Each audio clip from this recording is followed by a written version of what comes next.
Digital 410 proudly presents the What's the Scuttlebutt podcast with your hosts Don Abernathy, Jeff Copsetta, and Henry Sledge. What's up, everybody, and welcome to another episode of the What's the Scuttlebutt podcast, your favorite World War II based podcast. And it's Monday. But hopefully we're the bright side of your Monday, because if your Monday is anything like mine, it's a Monday.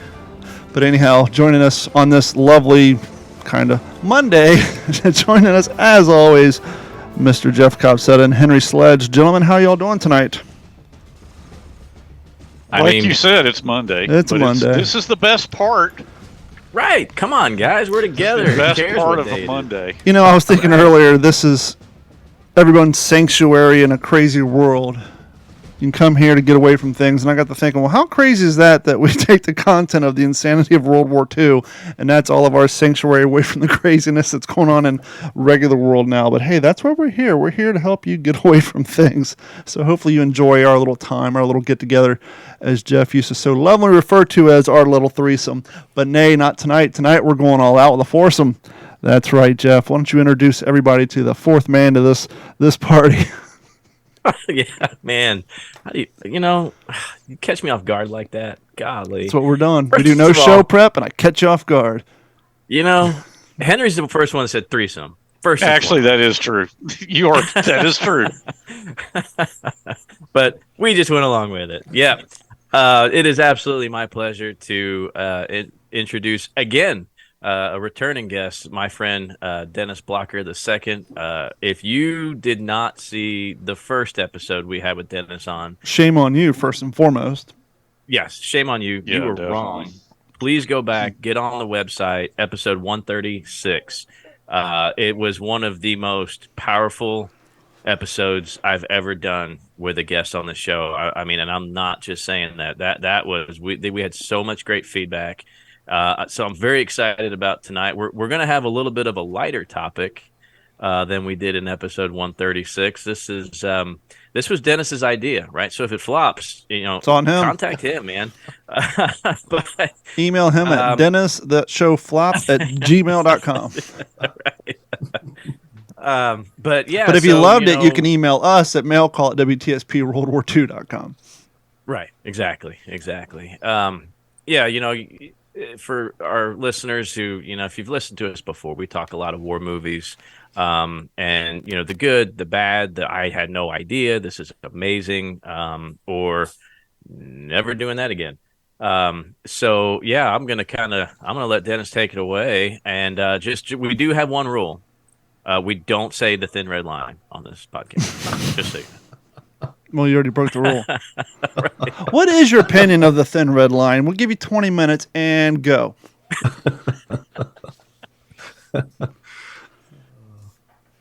Yeah, that was a snoozer for me. Yeah. Speaking of we've hit that. Let's move out. Let's move on. We're beyond that. Dennis, what's the first one you want to talk about? Well, it's like growing up in a military family. I lived all over the world, lived in Iceland, lived in Guam, lived all over the States. You're a DOD kid, Air Force brat. I knew all about the, fighter jets and this and that. Well, living in Iceland, we had two stations, right? And they were both the base stations. So one was like at this revolving cafeteria food, what was at the base cafeteria and what was coming up at the USO club and this and that. And then the other one was base programming. And if you're on a military base, there's going to be a lot of war movies to get shown, and which was great for me. And actually, the first movie I ever remember seeing wasn't Mary Poppins or The Wizard of Oz. It was Von Ryan's Express. Oh, I thought you were going to say Iron Eagle. It was Von Ryan's Express. And there was just something about that like captured just my imagination. One for one, the Germans, the best dressed of World War II, the Italians who could care less what was going on, the British who were always conniving, and the Americans who were so cool. I loved that movie. But that wasn't the movie that really... The movie that I absolutely loved is 30 Seconds Over Tokyo. And have you guys seen that one? Yes. I remember seeing it when I was a little kid. Nope. Well, was that Van Johnson? Yep, that's right. Van Johnson. Yep. Yeah, 30 Seconds Over Tokyo. One of the things that I really enjoy about it was that it really was one of the first movies to depict just the how hard it was for these guys. Well, apparently it And they came out in really, 1944, so I mean, it was fresh in yeah, everybody's memory. exactly. And actually, one of the actual Doolittle Raiders who survived, obviously, he was shot down over Germany, and he was in that Stalag 3 for the Great Escape. He was involved with digging the tunnel Harry. He didn't escape through it, but he was in charge of that. He was on the Doolittle raid.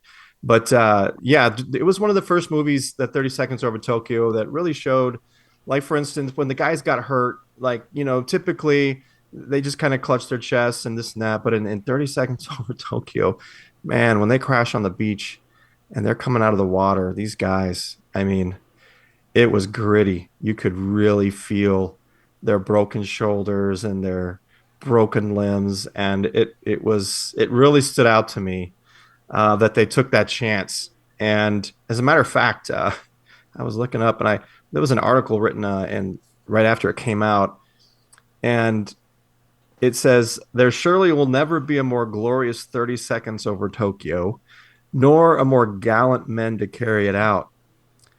Yet war is not glamorous, and no film has so far done more to illustrate what a slow process is victory. And I think that is a tribute. Those guys took a chance. Jeff, have you seen that 30 Seconds Over Tokyo? Yes, multiple times. And Yeah. I'll tell you, I saw it as a kid. And after visiting with you last month and you mentioning that, I said, man, I need to go back and rewatch it. I remember it being kind of long. And as a kid, you're like, So, yeah, I went back and rewatched it. And, yeah, what really impressed me, and like Don pointed out, it's 1944. This is a wartime production, right? So to see these the amount of B-25s that they were using for filming, I loved the training aspect of it. I loved that whole backstory when they were, I want to say there was a time when they were actually at an airfield here in Texas, right? As part of the training, I think. I can't remember. Yeah. Clark Field maybe or something, I thought. But yeah, I just thought it was interesting to see kind of they really set the tone for, like you said, how difficult this mission was going to be. It didn't start out on the aircraft carrier by any means.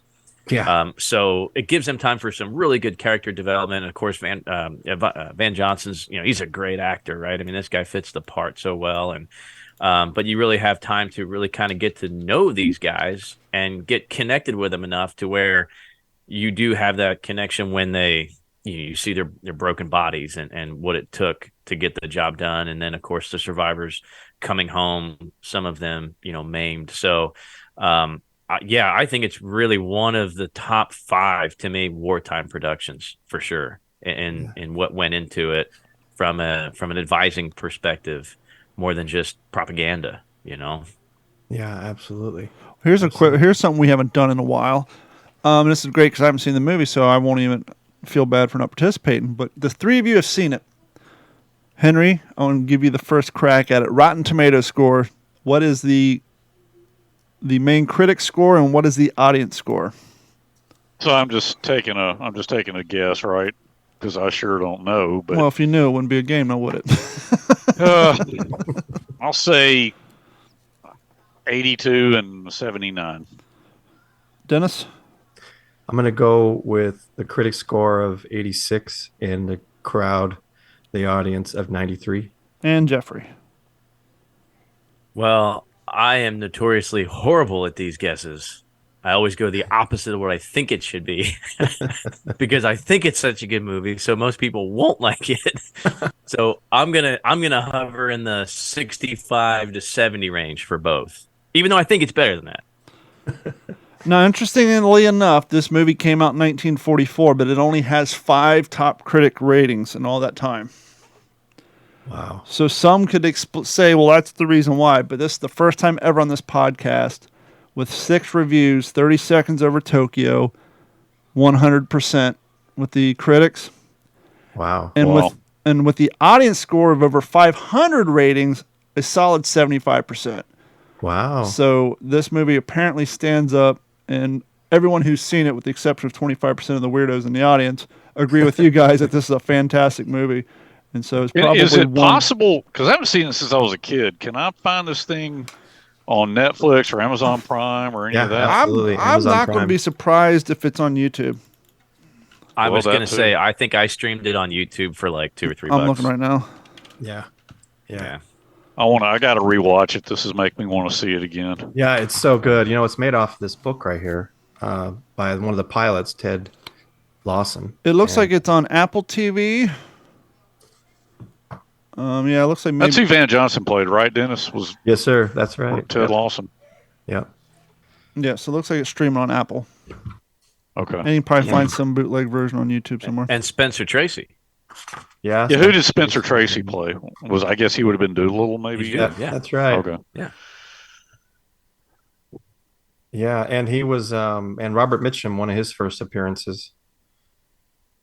Yeah, this was made to comply with the request to, war materials. So printed during the war, 30 seconds over Tokyo. It's really good. I read it in a couple days. But now, if you had to pick like a favorite movie moment, what would you guys? I mean, mine is rock solid, and no doubt what mine is. But I wonder what your guys' movie moment. I'll tell you what. While you're thinking about it, Please. I'll go. Mine is Empire of the Sun. Have you guys seen that? Yeah, only But a once. long time ago. It's the moment when Christian Bale's character, he's a young teenage, he's a young boy, and he's idolized pilots his whole life. And here he is separated from his parents at the beginning, 1940. And he's just on his own, and he's just moved from camp to camp, and he's trying to survive. And he's slowly losing his light, right? He's losing that inner light, and he's starving. And there at the very end, he's just about lost hope. His face is gaunt. He's dragging his feet. And all of a sudden, the base he's at gets hit by an air raid. And he runs to the top of this building. And of course, it's a Steven Spielberg movie. So John Williams is doing the music. And he gets to the top of the building. And right at that second, a P-51 comes ripping out. And the camera I'm getting goosebumps right now, even thinking about it. The camera slows down, and Christian Bale is almost level with the pilot on the top of this building as this guy is going across the airfield. And he's looking at him, and the pilot looks over at him, and he's strafing. And at the end, he yells, P-51, Cadillac of the skies. And it's just like this sweeping epic music. And every time I see that, I get goosebumps. And it's just like, because that was me, that was like, I could just picture me. It was just an amazing moment. I remember that scene because that was what HBO used as their trailer. That scene right there. I remember that phrase and that scene. And it's so funny.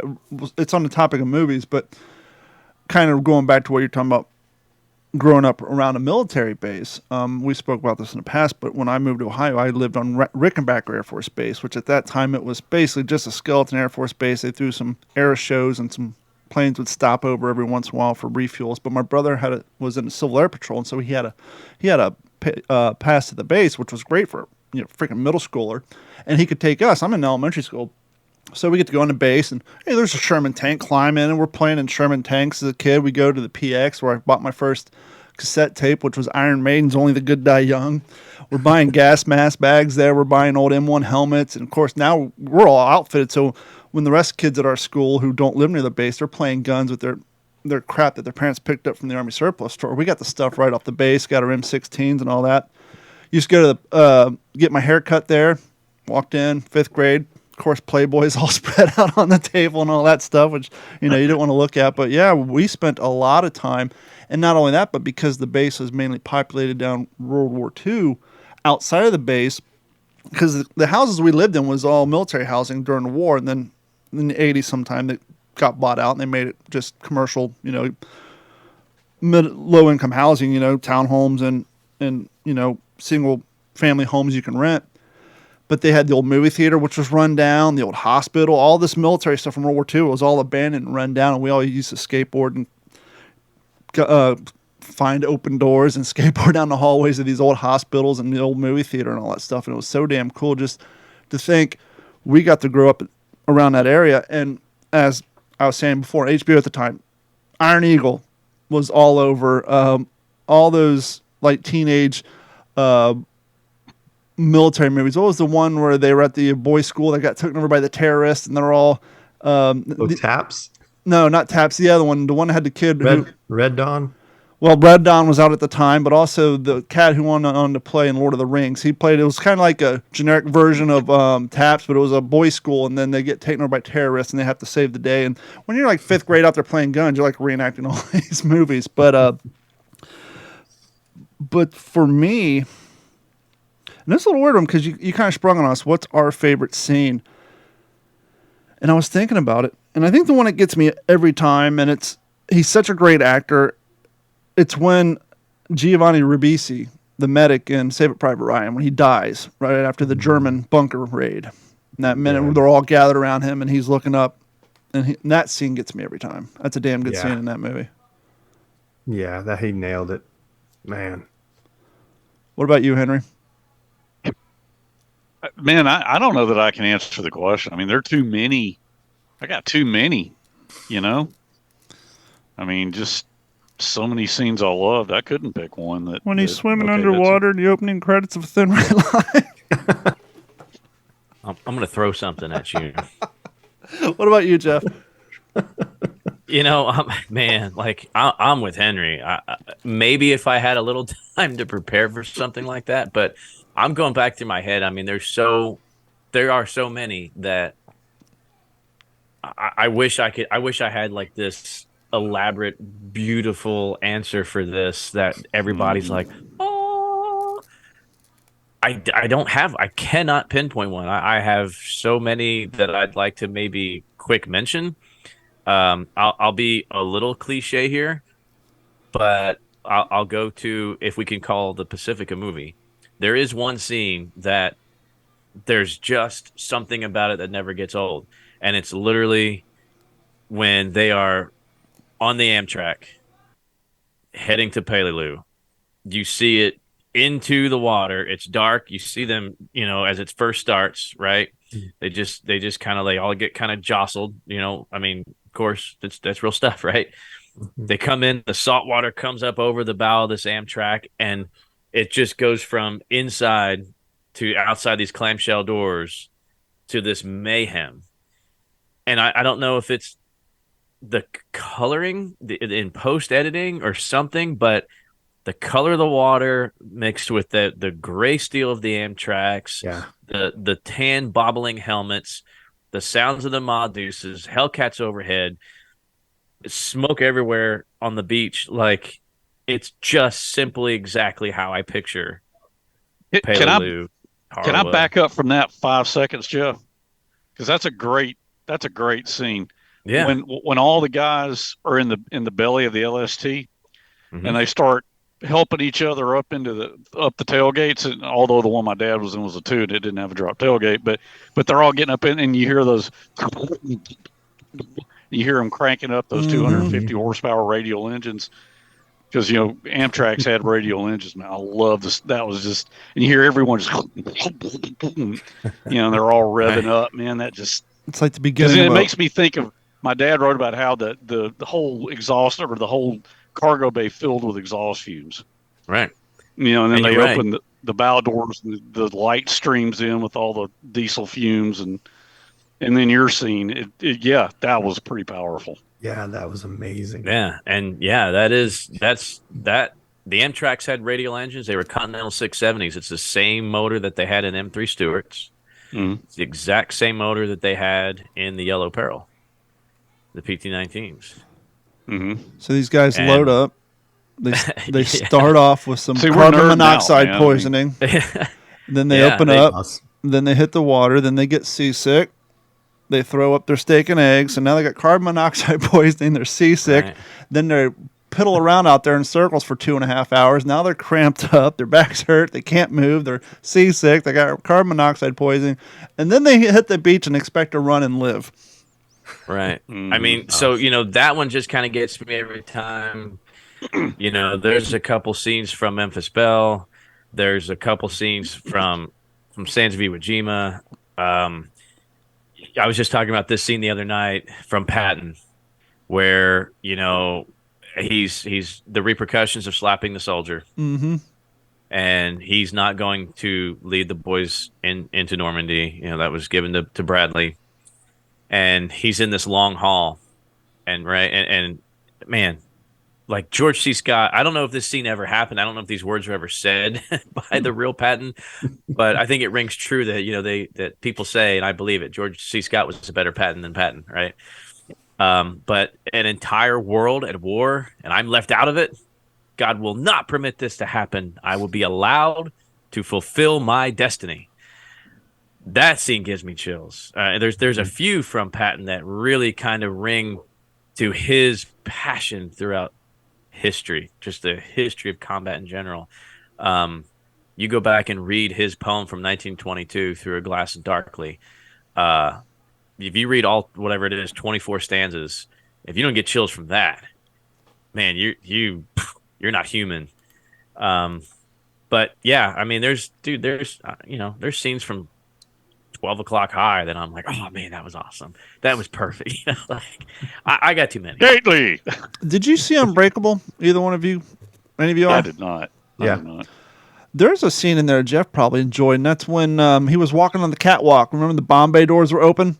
And they showed him like walking over the catwalk, and the camera's aiming down into his feet. I think he went up there to dislodge a bomb or something. It was, with the CGI and all that, you're like, holy hell. I mean, you feel like you're in that Bombay door with just the wind blowing in there. You're walking on that damn near a metal 2x4.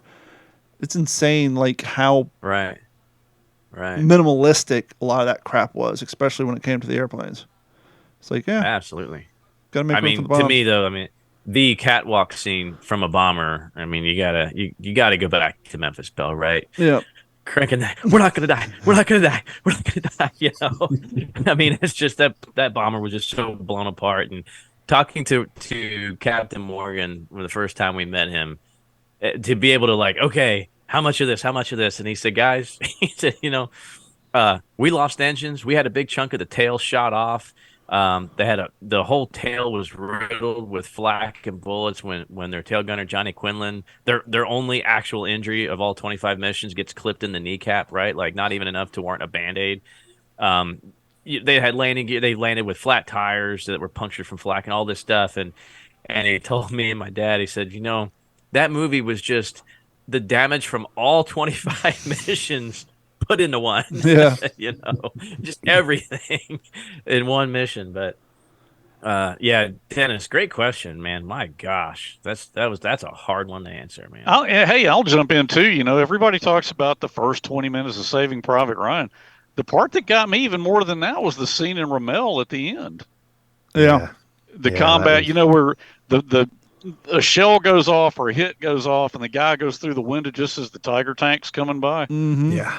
That was, and also when rewind a few minutes before the shooting starts and the Tigers are, they're coming down that little alleyway and the guy looks up through the window and you hear the wind, and you see through that murky, dusty window, you see that German soldier look down. You see that peaked hat just silhouetted looking down. Mm-hmm. It's just like, oh, Jesus, man, they're about to be in it. Yeah. And then you can see from their perspective where they're in the foxhole looking up and the ground, they can see the ground is shaking and it's falling down from the... And you know what, like right before the tanks turn down the street, you hear them. Those tanks, those treads grinding so on ominous, gravel. just ominous. Puppy dog, he's a puppy. He's a puppy. What was it? Oh, there. He's a puppy. Sneaky bread. You can see the beagle ears. I think we'd be remiss since we're on the topic of Save a Private Ryan we need to mention the passing of Tom Sizemore. Yeah, good point. And people who never felt the weight of an M1 helmet, they would kind of laugh, because I think Tom Sizemore does it in the scene. I think when they're one of the other guys, they end up throwing their helmet at him because their guns are jammed. They're throwing a helmet. Oh yeah. Helmets are damn heavy, and you clock somebody just in the right spot on their head, you'll take them out. But yeah, I'm sure everybody knows, but for those of you who don't, Tom Sizemore, Saving Private Ryan actor who was bright 1990 star, burned out under the weight of his own domestic. Well, I'm sure we got to include all that horrible stuff. But the actor suffered from a brain aneurysm on February 18th at his home in Los Angeles. He died in his sleep on Friday at the hospital in Burbank, California, his manager said. Sizemore became a star with acclaimed appearances in Natural Born Killers, the cult classic crime thriller Heat, but serious substance. Heat. Let's not forget, even though the movie's not that great, he did a great role in Pearl Harbor.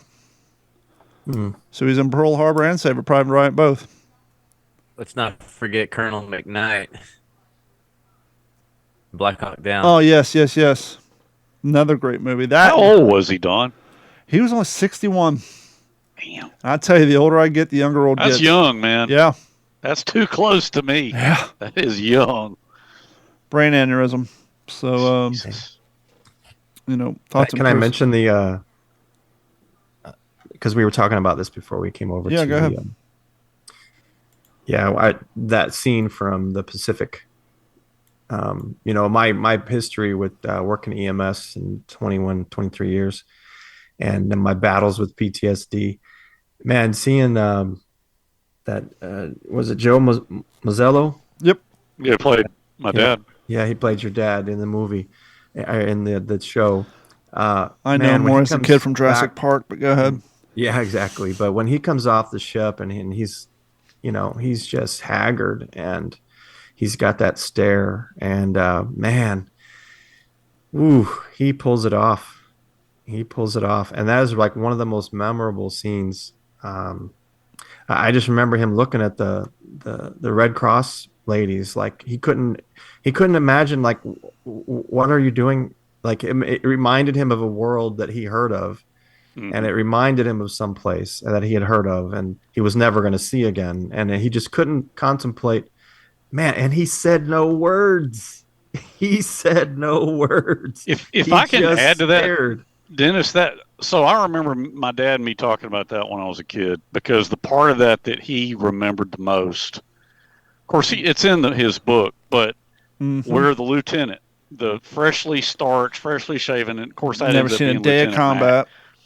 And he's standing there, like, okay, Sonny, let's go move out. And it's very obvious that this lieutenant is fresh out of officer training school or officer candidate school.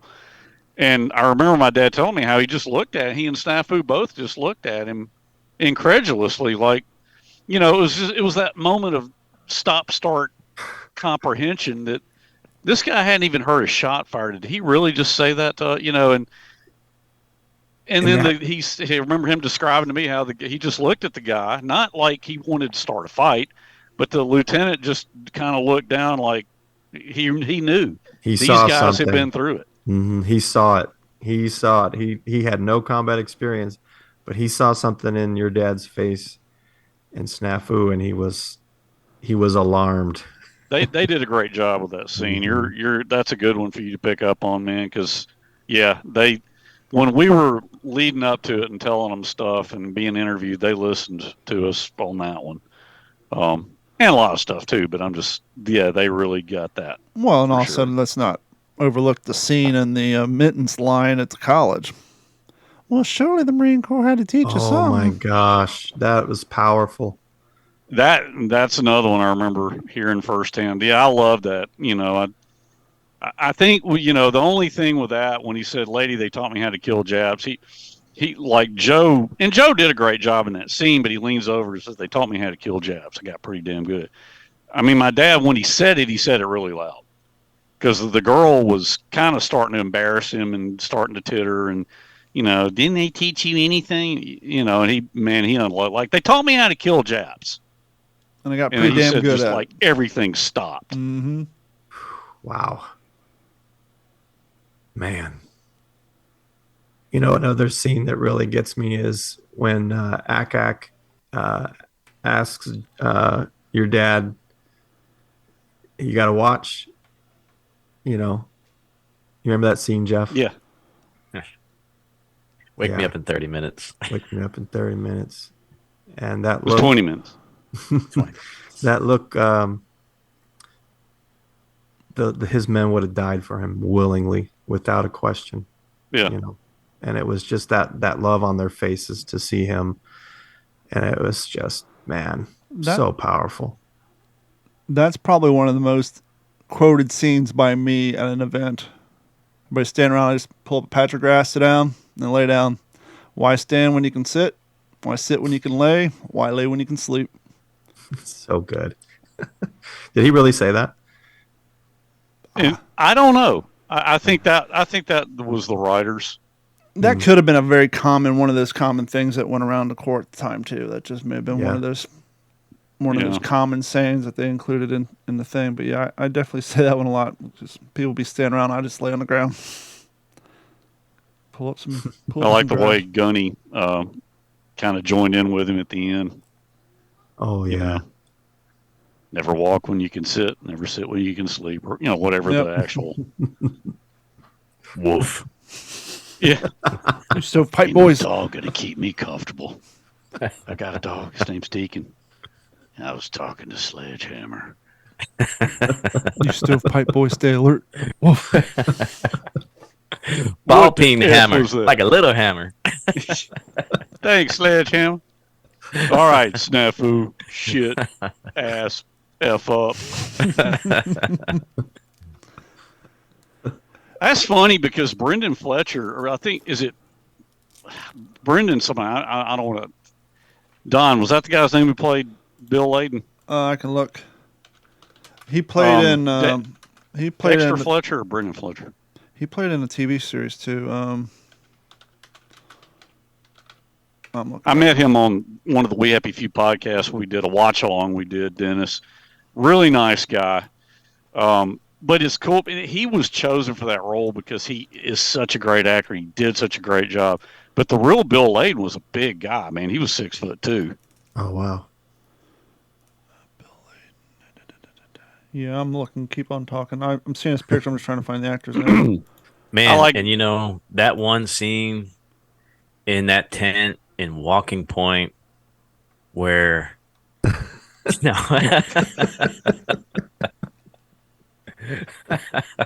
just kidding.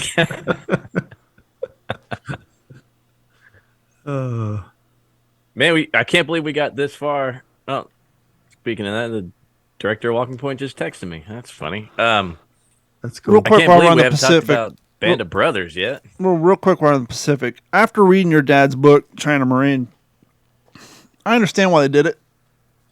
Because they're reflecting how things happen, but it's like, now that I go back and watch, it's like the whole thing of him walking off the train without saying bye to Snafu. Yeah, And that then- always bugged me. And then you find out, well, that never happened because your dad was sent off to China. And so... Somebody who was, and Jeff wants to get on to Band of Brothers, and I hear that, but somebody, it may have been in a podcast of Bruce McKenna, he said that he had talked to a Marine Corps general who referred to that very scene. And he said, okay, you guys did a really good job on this thing. Because he said, that scene where Sledge is getting off the train and Snafu Shelton is, which one was it? Snafu was getting off. Snafu was getting off. Yeah, and Snafu Sledge is asleep. Yeah, yeah. because he was New Orleans. My dad would have been Mobile. So, yeah. Yeah. And so he said, and he just looks at Sledgehammer lying there asleep, and he doesn't wake him up. He just looks at him and then walks on off the train to begin his life. He said, that right there told me you guys got it right. Instead of waking him up, and, hey, man, it was nice knowing you. He just looks at him and leaves him to sleep and moves on. Well, it never occurred to me until just now, but he probably realized after all the shit they've been through, don't wake up a guy if he has the opportunity to get a good sleep in. Yeah, that's what I always thought too. Yeah. Like, just let him rest. There wasn't anything that they could have said that would have conjured up what they were feeling or what they had going on in their head anyway. It wasn't even worth it. Yeah. And one part that always makes me cry is when it shows your dad and your grandfather out hunting at the end, and your dad is just like, I just can't I can't do it, and it's just like that. Just oh, it gets me. There were stories very similar to that in the Band of Brothers spin-off books with guys who were avid hunters before they ever went to war, and they came back and they're just like, it's not a fair fight. I know what it's like to be that deer, and they just could never bring themselves to hunt ever again. Yeah, that's me. I don't hunt. I was never in combat or anything like that, but I definitely saw hundreds of people die in the emergency room, all ages and circumstances, and I just couldn't see anything else die. Yeah. I just could not. It just made me sick to my stomach, even to think of it.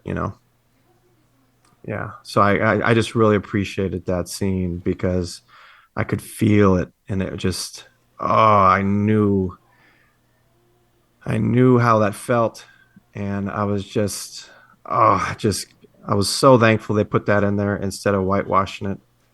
And I don't even know if it happened, but it kind of spoke true for my own grandfather, and I felt like it kind of represented him too in a way, coming back from Iwo Jima and all his buddies getting killed. And I was talking to I don't want to get off onto. I know we're talking about movies and stuff. No, go ahead. We got time. Yeah, but okay. Well, I was explaining to my mom and dad about the gravity of what my grandpa Lemke experienced on the gunboat there at Iwo Jima, and I says, when you're a Marine or you're a soldier, many times, not all the time, but many times, your whole purpose is to advance. So you advance cover to cover, and you're moving, and a guy gets hit. Sometimes you don't even know that one of your buddies got hit. You're advancing and you keep moving, and graves, the medics come up and they evacuate them. And you don't even see it. And I was explaining to my mom that, on the gunboat, their buddies were just blown to pieces, and they had to carry on and walk through all of this just gore and their body parts and their limbs and all of this. And they had to stay there. And then Leo Bedell, the engineering officer, told me, 4 months later, the rest of the crew had been given survivor's leave, but he had to stay. He was the only one left. And he said that 4 months later, they'd go through storms and they'd be down in the galley, and the water seeping through the welds would just be blood. It would just be blood pools underneath the bottom of the ship, just sliding around, all the blood from all their dead shipmates. And I think that's, whenever I saw that scene from your dad there on hunting, and he just couldn't bear the thought of just taking a life, one more life. It was just, I don't know. It really spoke to me. Yeah. And I don't even know if it happened, but I just appreciated that they put that in there and showed that. Well, there's a couple areas in The Longest Day that I just finished reading. And that's one of the things they're talking about is when you're driving the landing crafts or any of the smaller vehicles out there, and you see a landing craft get hit by a mortar, a shell, what have you, and the guys fly out and they're in the ocean and they're stop, help. You can't stop because you got so many vehicles, and they're talking about how they just had to look away, grin and bear it, and just keep on trucking because you've got the advance coming in. You can't stop to pick these guys up. You're going to bottleneck the whole advance, and then once you got on the beach, the infantry guys had to deal with the same thing. Someone gets hit around you. If you stop to try to pick them up, you're increasing your chances of getting hit. You just got to keep moving forward. Like you said, their whole objective is just to keep advancing forward. Goodness gracious. On a lighter note, you want to segue into Band of Brothers. I was on YouTube the other night, and the Ron Livingston DVD, recording from the Band of Brothers box set. Did you guys ever see that? No. If you get out your Band of Brothers box set and go to the special features, that during the whole thing, HBO took Ron Livingston aside, gave him a camera, said, "I want you to record boot camp, record your entire experience." Mm-hmm. Yeah. And I remember seeing it a long time ago. And I remember his first day there, no one told the cadre that he's going to have his camera. And his sergeant jumps his ass, and it's our very own Freddie Joe Farnsworth. And I went back and watched this thing, and Freddie Joe was in this quite a bit, the young Freddie Joe. And it's funny to see him back then and the way he was talking to them. And there's a lot of him getting up in Ron Livingston's ass throughout this thing. So if you want to see a younger Freddie Joe just crawling up these guys' ass, Go watch the Ron Livingston behind the scenes when they're going through boot camp and trying on the wardrobe and going through jump school and all that. Freddie Joe's in quite a bit of it. It's quite entertaining now that we've had him on the show and we know him. Yeah, I was gonna say I think there's a good chance he's gonna watch this or listen to this. So we had to have some kind of like, man, you know that one scene where he comes up on a white horse? Yeah. Yeah, fat boy. Come on, fat boy. Come on, fat boy, let's go. But speaking of Band of Brothers, though, I think this is a good time to bring it up. Man, had an unbelievably amazing time last week being on We Happy Few.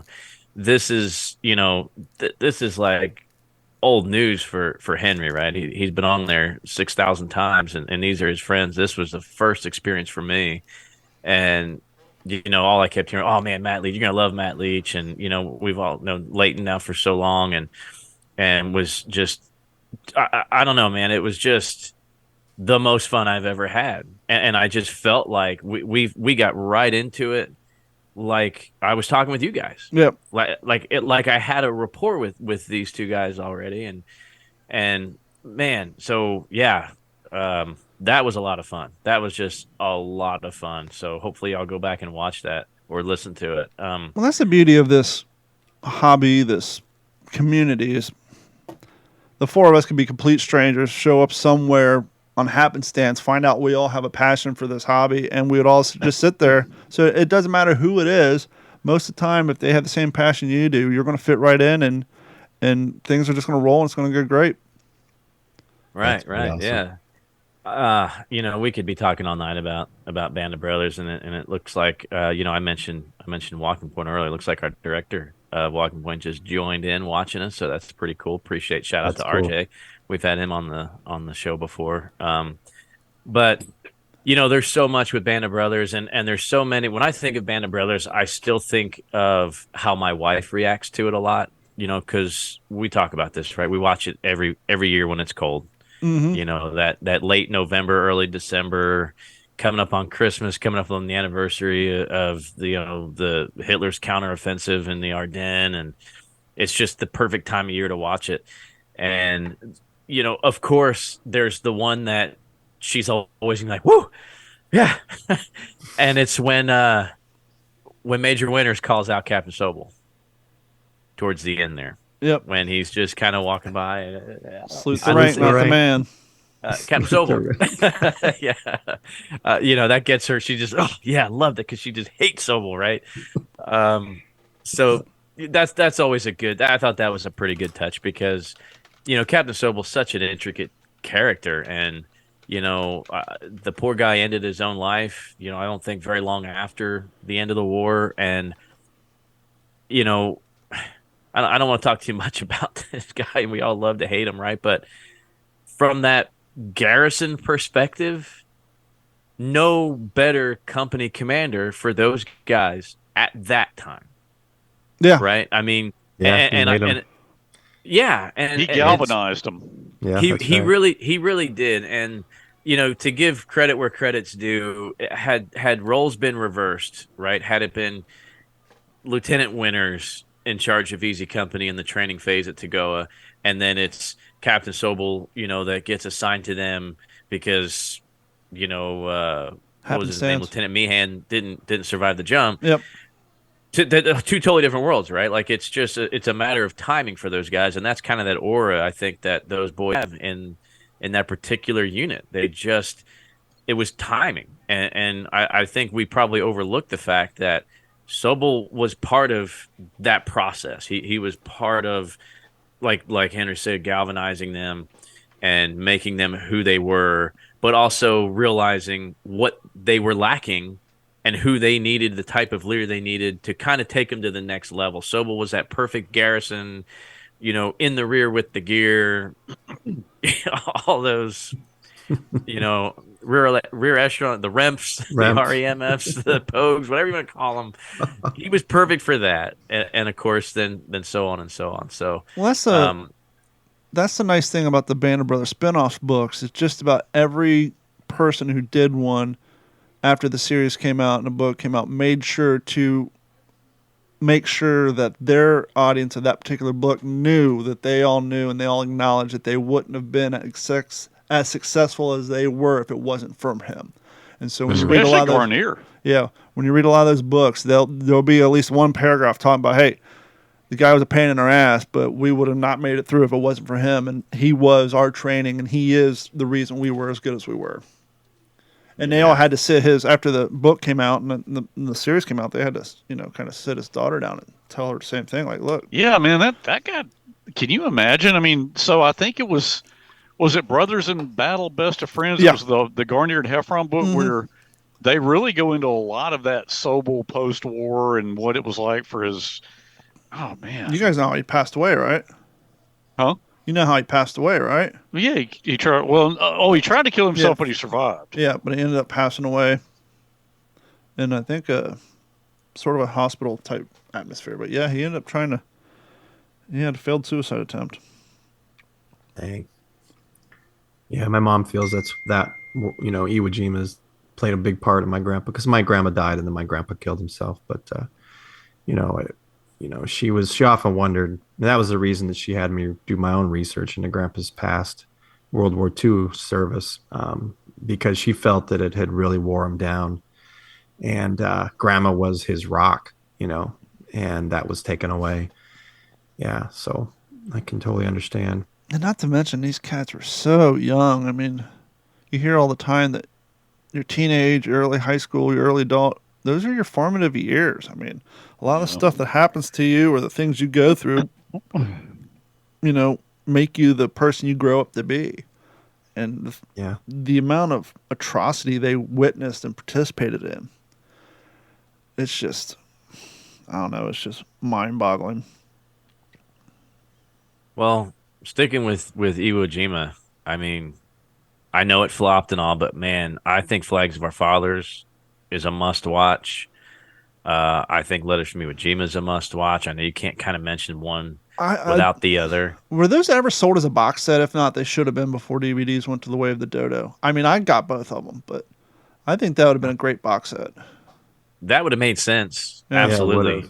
Yeah, and it's not like you can't appreciate one without the other, because you certainly can. I mean, they are definitely standalone, right? But of course, same director, Clint Eastwood, and all that. But it is definitely, Letters from Iwo Jima, I will say, was powerful enough to you almost sympathize. Yeah, sure. With at least some elements of the Japanese garrison that was on Iwo Jima. Well, and we've brought that up in the past as well, and I wholeheartedly agree with you. I think that's one of the endearing things of that movie is we kind of phrase here, it took away the boogeyman aspect of the enemy. And we've talked before, that was another great thing about Midway. Midway did the same thing. They took the boogeyman aspect away from the enemy, despite, what they're, especially when it comes down to the infantrymen, they're just don't follow what the Empire is telling them to do. Well, you guys remember what Shifty said, right, about the Germans. That any other circumstances, they might have been good friends. They might have gone fishing together or whatever. Yep. I kind of felt that same way watching Letters from Iwo Jima. It was kind of like, man, these guys are just doing what they're told, and they're on this island. They don't want to be there, but, they're doing what they're supposed to do, and they're protecting their home. It was like, man, that was powerful. Yeah. And especially having a grandfather on the receiving end of that, from those guys. Absolutely. And to kind of go back with our wartime production theme that we kind of kicked it off with 30 Seconds Over Tokyo, some great ones from the Pacific that I think of, Guadalcanal Diary, right? Yeah. To me, if it's got Richard Jackal in it and it's a black and white war film, it's going to be a good movie, right? Like, it just seems like that guy's military acting career, he's like the 17-year-old kid in like every single war movie from the 40s. I mean, it's unbelievable. He's probably been in like 80-some films about World War II, and it's like he's the same character, right? But Guadalcanal Diary, of course, he plays Johnny Chicken Anderson. I know Sands of Iwo Jima is not necessarily a wartime production. That's 49, but a lot of people say that movie saved the United States Marine Corps. and I don't know, and Henry might have a little bit more in-depth knowledge on it, but from what I understand is after 45, right after the end of the war, naturally we downsize, right? The question came up, as it has multiple times before and since, is there a need for the Marine Corps?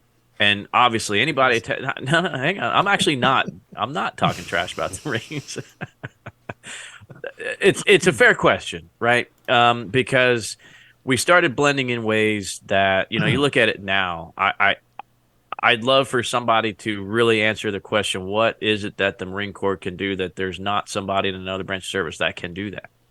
I honestly, tell me, show me. Not saying that there's not in some way a need for them, but in the grand scheme of things, it seems to me that it's just more legacy, because it's not so much what they can do now, it's what they've done. It's what they've always done. It's that spirit. It's the Corps, right? It's the Marine Corps. Mm-hmm. I get it. But even as early as the late 40s, when you're looking at budgeting, even though, it's not like they have a huge budget, right? But no, don't they have the smallest budget of all the branches of the military? Right. I mean, they're a department of the Navy, so I don't know. It's strange. And maybe I don't understand, because maybe I'm a prima donna Army soldier that had everything brand new 20 years before the Marine Corps got it. And there's so many facets in the Army now that can do anything that I just don't see it even today. But so they wanted to show what the Marine Corps really contributed in World War II, which I think is interesting, because since then it has, it's the Army in the European theater, and the Marines saved the day in the Pacific, right? And I've mentioned this before, even though the Army fielded 4 times as many divisions in the Pacific that the Marine Corps did, and had more island invasions than the Marine Corps did. How many times bigger, Right, yeah. It was 99 divisions to 6. Big strength. But for people who don't know that, it's the Marine Corps that saved the world in the Pacific, right? It was the Marines versus the Japanese, and the Army versus the Germans. And it's just such a misnomer that it's almost embarrassing to hear people say that. So, but in the early 40s, they really, in the late 40s, after the early stages in peacetime America after the Second World War, there was an effort being made to kind of save the Marine Corps. And what better way to do that than, of course, talk about what they did at some of the bloodiest campaigns, Tarawa and then Iwo Jima. Of course, they're going to show the flag raising, and they got to put the biggest name in lights to make people go see this movie. Who is going to save the day? Sergeant John M. Stryker, the world's oldest, buck sergeant in the Marine Corps, right? Like, I think about that. So John Wayne's 42 in that film, and that's really kind of, his career was still kind of on the up in the late 40s, right? I mean, he saved the day as a tall Texan in early Western films, and he's dabbled, of course, in other genres, and that's great. He's just always John Wayne. You can't change it. It doesn't matter. Like, like The Quiet Man, you can't do it, but like, you're John Wayne, right? Anyway. So he was just one of those guys that you don't see. It's like Elvis.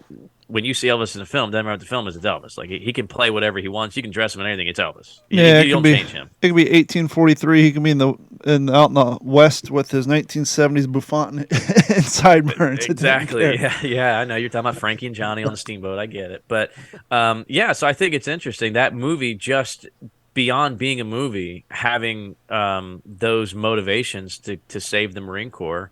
And as far as I know my brother had to watch it in boot. And as far as I know, I've never been told different, that you still watch that when you go through Marine Corps boot camp.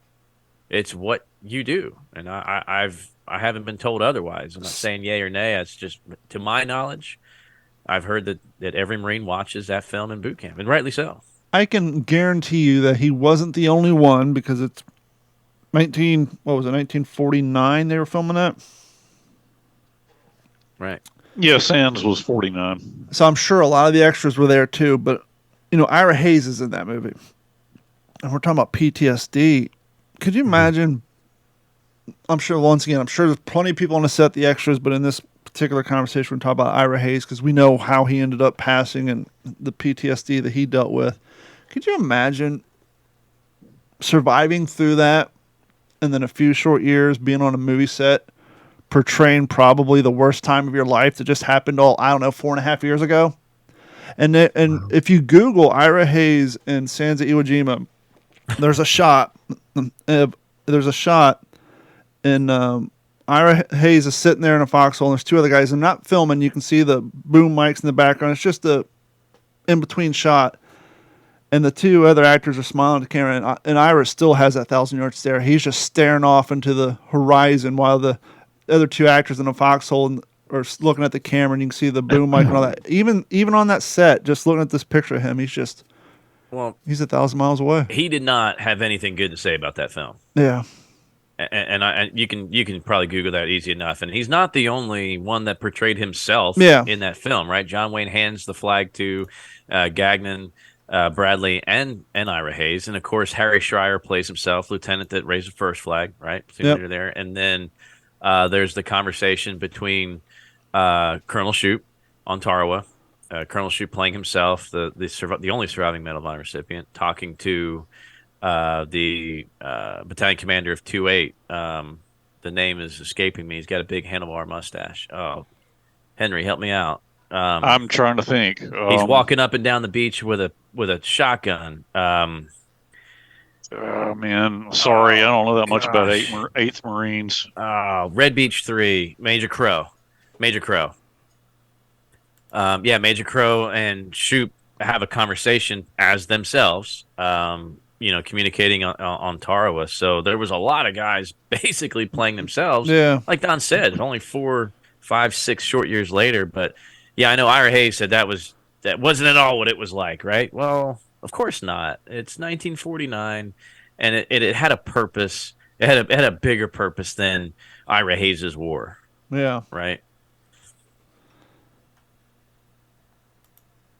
It's just crazy to think, though. It's just guys are probably just getting past some of the nightmares and maybe starting to compartmentalize some of their memories. And hey, come on down, let's relive it for 6 months while we shoot this film. Right. Well, I need the money, so I guess I'll be there. Dennis, do you have any other films that you wanted to hit? Oh no, of course, They Were Expendable. I love that one. Back to our Baton with Robert Taylor. That one was really pretty gritty. Have you guys seen that one with Robert Taylor? No. Oh yeah. If I have, it's been so long I don't remember it. You guys still holds up. It still holds up, man.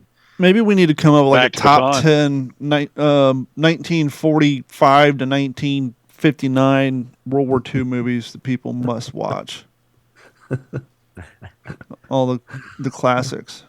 Yeah. Because we're always talking about books. Speaking of books. Oh. Go ahead, Jeff. Oh, I was going to say, what's the one with Errol Flynn? And that probably already sounds hokey. But Objective it's actually, Burma? Objective Burma. Yeah. That's a great So film, good. man. Yeah, It's a that's great another one. film. Haggard. They're all getting malaria, and Yep. they're selling it. Oh, Yeah. that was horrible. Flynn, I thought Flynn, that was a great part for him. Hey man, can I throw a Flynn movie in there? Yeah. It's not World War II. It's literally one of the first movies I ever watched. Dawn Patrol with David Niven. I've never seen it. I mean, I was like 4 years old, and I remember it coming on our little black and white set. And I loved World War I airplanes before I graduated to World War II airplanes. And I just remember my brother and me. He was probably 11, and I remember us watching Dawn Patrol. Yeah. I'll have to watch that one. I haven't seen it since I was probably 4. So, yeah. But how about They Died with Their Boots On? Errol Flynn is Esther, the 7th Cav. Yeah. Olivia de Havilland. I think wasn't she in that? Olivia de Havilland, or was that Joan Fontaine? What was it? Yeah, Olivia de Havilland, I think. Huh. Yeah, those are good. I mean, Battle of the Bulge, right? I love Battle of the Bulge. I watch that every year. Midway, Tora. I mean, there's some. Bridge oh too yeah, far. man, I love Tora. Yeah. Yeah, that was amazing. Because they were speaking Japanese, it just added this degree of realism to it. Right. Yeah, it seemed like that was one of the first ones to do that. Yeah. It was pretty awesome.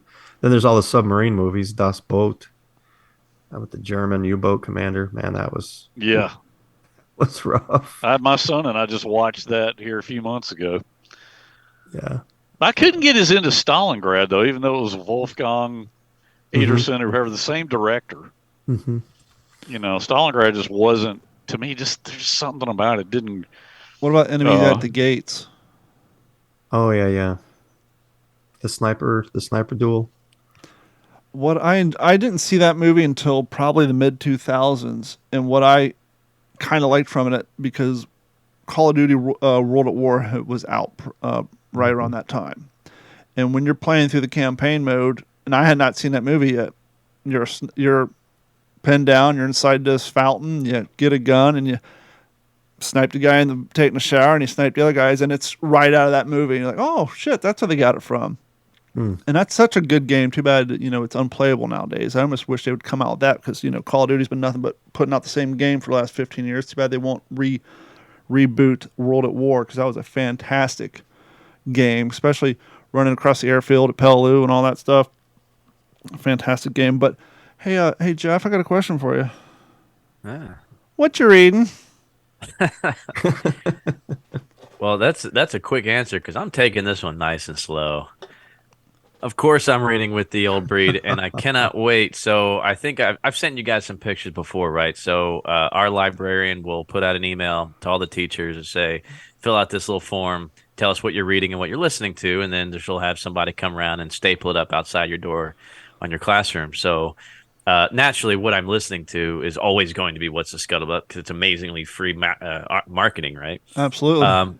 But I can't wait. I can't wait till she posts With the Old Breed. It should be up in the next couple of days. I'll send y'all a picture of what Mr. Copsetta is reading. But before we get beyond this, I wanted to talk a little bit real quick before we go about what I'm drinking. Can I do that now, Don? Hey Jeff, I got a question for you. What you drinking? What you drinking?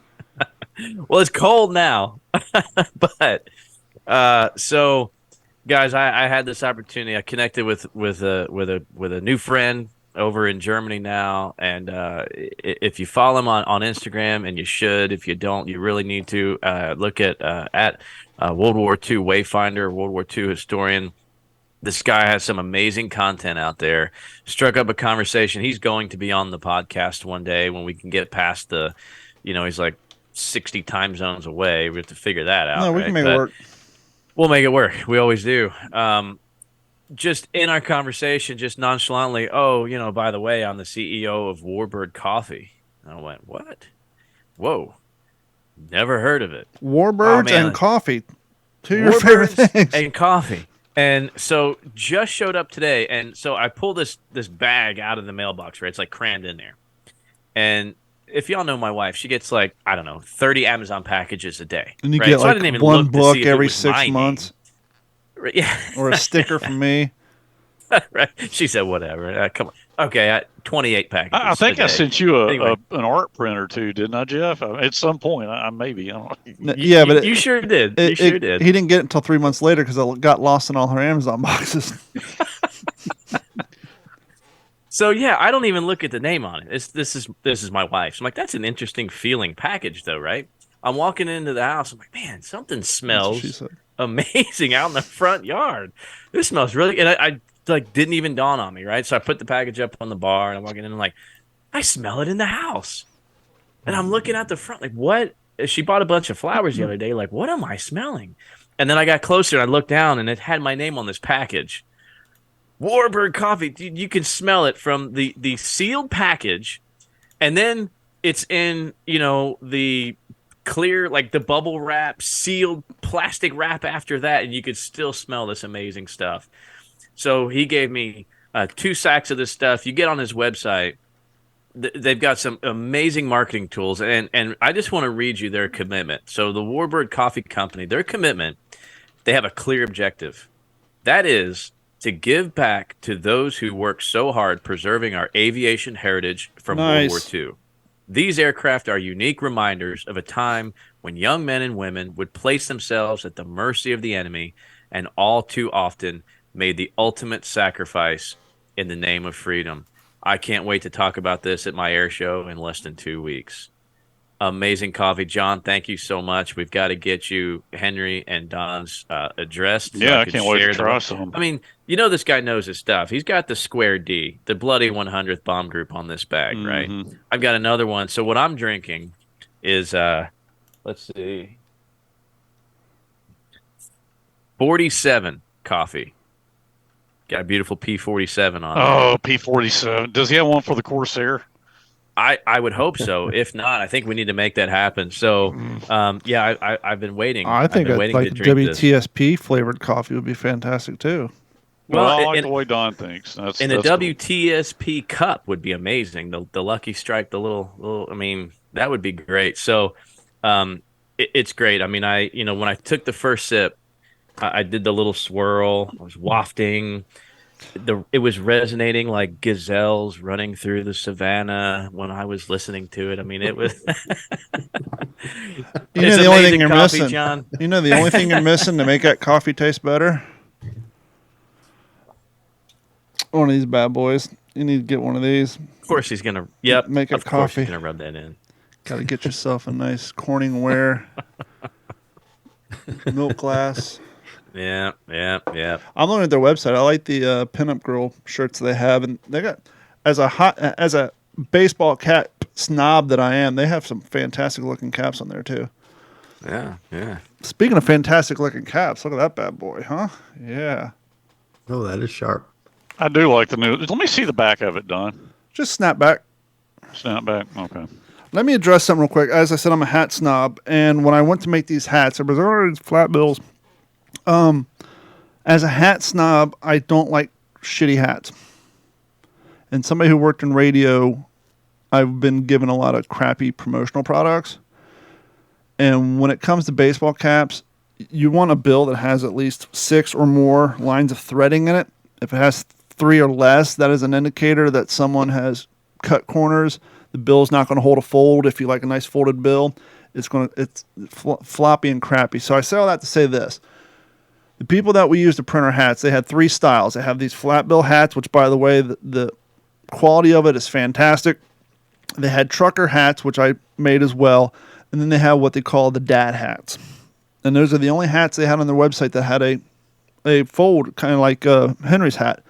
But looking at them, they have low like flat crowns. They got the Velcro back, and they had 3 lines of stitching. And from my experiences, those are like the hats that marketing companies like print their business name to give away at trade shows that people put on and they throw away. I just can't see putting our logo on there and charging someone $25 for that hat. So I didn't even put it up there. Hopefully at some point they will make some nicer hats available for those of you who don't like flat bills. There's a good chance that the flat bills will hold a fold if you put one in there. But that's so for the people wondering why we don't have, we just have the trucker hats and the flat bill hats. I just couldn't see asking you guys to pay that kind of money for what I anticipate to be a very low quality hat just from what I know about hats. So that's that. But you can get the hats, the shirts, towels, and I'll get some coffee mugs on there too. Just head over to WTSPWWII.com. Click on the Back the Attack link at the top, and that'll take you to our merch store. You can get all of our history. You can get the shirt that Jeff has on. You can get all of our legacy What's the Scuttlebutt shirts. You can get the new one with the new logo and stickers and all that good stuff there as well. But I'm jealous that Jeff has all the coffee and I'm sitting here drinking a Barks root beer. Which, by the way, this is the only root beer with caffeine in it. Little heads up for you caffeine lovers out there. So, Henry, what you reading? I am about 307 pages into Show off. Red Scorpion by Peter Saskin. And this is the Red Scorpion is the war patrols of the USS Rasher. And Peter Saskin, who wrote it, his father was a machinist mate on the Rasher. So he's it's really good, man. They were in the Pacific, just a great submarine book. We've talked subs before. Is it a good read? Is it easy to read? Yeah, man. I'm really enjoying it. And the guy knows this. Peter Saskin, the son who wrote the book, was a naval veteran. So I mean, he knows the vernacular. In fact, I think Naval Institute Press actually published an edition of it. So if they picked it up, I think it was published in '95. It's really good. I mean, it's written by somebody who knows submarines and knows the vernacular and obviously has a passion for the history. So yeah, it's a good read. That definitely helps. Dennis, what you reading? I'm reading a book by Michael Kenneth Williams. It's called Scenes from My Life. Michael Kenneth Williams was on that TV show The Wire. Okay. He was a black guy that had this scar. He's got that scar down the middle of his face.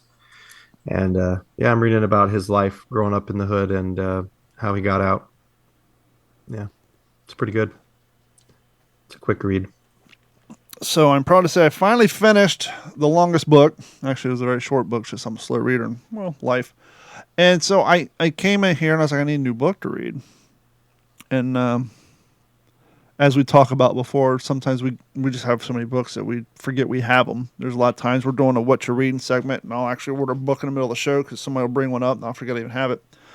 And it just happens to fall perfectly with tonight's episode. And I'm interested if Jeff has an opinion on this book because I'm only 43 pages into it. I'm staying with the boys. The Heroic Life of Sergeant John Basilone, USMC. Yes. Now, I know you're a Basilone guy, but have you read this particular book? Oh, absolutely. It was so good. I sent it to my brother, and I haven't reordered it. I miss having that book. The Basilone family gave that man that wrote the book the blessing to write it, and you've noticed in first person. You're reading it. That was the thing I was going to say. Yeah. I'm enjoying it, but the part it took me at least 10 pages to get over is the fact that I know the outcome of John Basilone, and I could understand like the early stages of his life. Okay, maybe he wrote home some letters. You know, he was home during the war bond drive. He could have relayed a lot of this information, but like when they're heading out to Iwo Jima and he's describing how the guys are acting, the fact that the author, who's a third person, is writing the book in the first person view during historical periods that we know that he would have never had time to report his feelings back. It just goes to show you, the amount of detail and research he did. Wow. But once you get over that little thing, and it's maybe not even a stepping stone for anybody, maybe it's just one of those weird things for me. And like I said, I got over it after, 8 or 9 pages, but just in the back of my mind, I'm reading this like it was a little, but I'm enjoying it. And I do like how I don't want to say in a Pulp Fiction-esque style, but it kind of is. They start off the book heading here, and then the next chapter jumps back to him growing up as a kid, and then they go back to modern Iwo Jima era, then they go back to him going to, joining the army. And so it kind of switches back and forth because obviously that particular mission at Iwo Jima is going to be very short content. And so they're jumping around. So I'm interested to see, because I don't know how far into his service this thing goes up into that. If they cover the Guadalcanal stuff on there, I'm interested to find out. You're going to love it. And don't look at the last page. I won't. Don't, because it ends marvelously. The thing that kind of threw me off, and you guys speak to me off the air quite a bit, that I don't clutch my pearls at language, but I was a little surprised at some of the language being used as him as a first person. I mean, it made sense, but it's just not something you see too much in a lot of the books that we read. And that too, it's like, okay, well, clearly, that's the way he spoke with the upbringing he had, but with a lot of the books that we read, you see the occasional words, but some of us are like, oh wow, that's cool. Just in the context, and just because of the amount of books we read. Once again, it's not horrible. It's just I was a little caught. I guess caught off guard a little bit. I mean, it didn't offend me by no means, but it made perfect sense, especially the environment they're in. I just think sometimes these books are censored, whereas this is being more true and realistic. I felt the same way, and when you get to you will talk about his time in the Army. Yeah, I'm on that now where he's talking about Manila and the girl down there. Right. It's interesting, and you definitely see Basilone maybe in a slightly different light, and by different I mean probably a truer light. Yeah. Not the comic book. The guy was a scrappy dude. And he came from a scrappy place in America, right? I mean, after reading that, I'll be honest, I'm a little I feel like maybe the actor that played him in the Pacific didn't quite was maybe a little too refined, a little too clean cut. I mean, if you listen to or watch videos of Basilan when he came home on that war bond drive, right? You can tell that dude, he's not super educated. He doesn't really even speak all that well, and he kind of stumbles, and he has a very unique accent. I mean, it's a very thick Italian accent, but there's something else kind of mixed in there. And I know even like my grandfather, who never spoke Portuguese or anything, but thick Portuguese descent, had some of those same kind of, just didn't say words right. Like he wouldn't say mother, he would say mutter. Yeah, mutter. And like I said, I'm fresh into this book, but to Jeff's point, I think in the miniseries they kind of gave you the war bond version of him. I mean, they touched on a little bit with him and the actresses, but according to this book, there's a lot more of that going on than just the occasional war bond tale. Because the terminology, he was a pea chasing. I mean, was basically his major, at least early on in the Army time in Manila. It was boxing, chasing down evildoers, and chasing tail. That was his hierarchy, his holy trilogy, if you will. Henry, have you read it? I actually have not. I think Jeff was talking about this one night. And I think this was one of his books during the show. Pulled up Amazon, hit order, and then just put it on my bookshelf. And so, like I said, I'm 43 pages into it. I like it. Just had to get my mind wrapped around the whole third person, first person thing. But it's powerful. I think it's a powerful way to do it. Yeah, absolutely. Anybody have anything to plug? Anything coming down the pipe? I know we said earlier Jeff was on an episode of We the Happy Few, and that's still available, right? People can. I'm sure they can still find that and find it through their services. I've got a short stories series that I'm starting. I had Jeff actually read my first one. He read the rough draft. It's going to be about the suicide cliffs at Saipan. Oh boy! And the LCI gunboats that were around there with interpreters trying to get the civilians to not kill themselves. And then the aftermath, what happens to human bodies, and this and that, and the sailors, what they had to deal with. Because they couldn't leave the area. They had to stay there. So it's a short story series that I'm starting, and the first one will be coming out in the next couple weeks. It's going to be about that. Yeah. Well, get a hold of us when that release comes out. We'll be more than happy to promote it. I appreciate that very much. Thank you. Henry, you got anything coming down the line? You're usually a busy fella. I was on Sarah's show last week. As far as this is March 6th. That's nothing else to mention right now. Stuff farther out, but nothing I thought of to bring up. I've missed like 3 events this year so far, and it just I want to get out and go, but like especially down here in Florida, they're like 2 or 3 hours away, 4 hours away, which ain't far. I've been doing this for years, but I'll tell you what, we're still the hurricane, and we got off light. I mean, I'm still waiting for my check from my mortgage company because I'm waiting for them to send it back. I got to get a roof and both my cars painted, and that's getting off light. And just the amount my insurance has gone up from them has increased our monthly nut so much. It's like, well, I'm probably not going to be doing too many. Driving my V8 Tundra 200 miles. And you had to rebuild your fence, didn't you? Yeah, but I did that all, You did that on your own. I did that on my own. It took me 2 weeks. A little bit. The gate cost me more than putting up the rest of the damn fence because the fence post and all that stuff is commercial grade, and you can't find it. I found the post because it's universal, but the slats look like cleaned up those out of my yard, but the gate itself, I had to buy a different version, and I spent more on the gate. But anyhow, it's like, especially gas prices, inflation. It's like I can't be driving to Georgia. Did your dad get his Gibson replaced? No, sadly. Actually, yes, he had insurance on I think one of the pianos. His mixing board, he did not. The crazy thing was he had one piano in a soft gig bag, and then he had one of them in a hard road case. And the one in the road case got more water in it than the gig bag.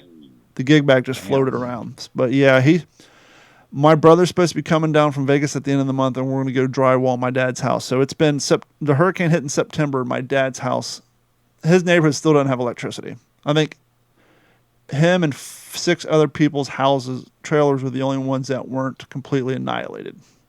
And so his church has helped him gut everything. So my brother comes down. We're going to go there and help drywall and get it ready. And but yeah, so it's so many people down here are still put out. It's just insane. But yeah, so I don't have a lot of living history events to come on here and talk about, just because, I mean, there was one last week and I didn't make it to. But anyhow, we want to thank each and every one of you for your continued support of the What's the Scuttlebutt podcast. And if you haven't done so already, please head over to WTSPWWWII.com. You can find all the old episodes. Every single episode we've ever done is up on that website. You can also click on the support the show, and you can sign up for our Patreon. It costs you $1 a month. There's 2 other plans on there. If you want to sign up for those, great. We're more than happy at the $1 a month. And if you haven't done so, please head over to YouTube, like, subscribe, watch our content, and you can join in on the conversation. Black 17 Productions was making comments during the show about their favorite World War II miniseries. So if you guys want to watch us live stream every Monday night and join in the conversation, you can ask us questions in real time in the chat, and we'll be more than happy to answer them. And all of that good stuff. But thank you guys so much. For myself, Jeff Copsetta, Henry Sledge, and our friend Dennis, we want to thank each and every one of you, and we will talk to you all sometime next Monday. This has been a Digital 410 production.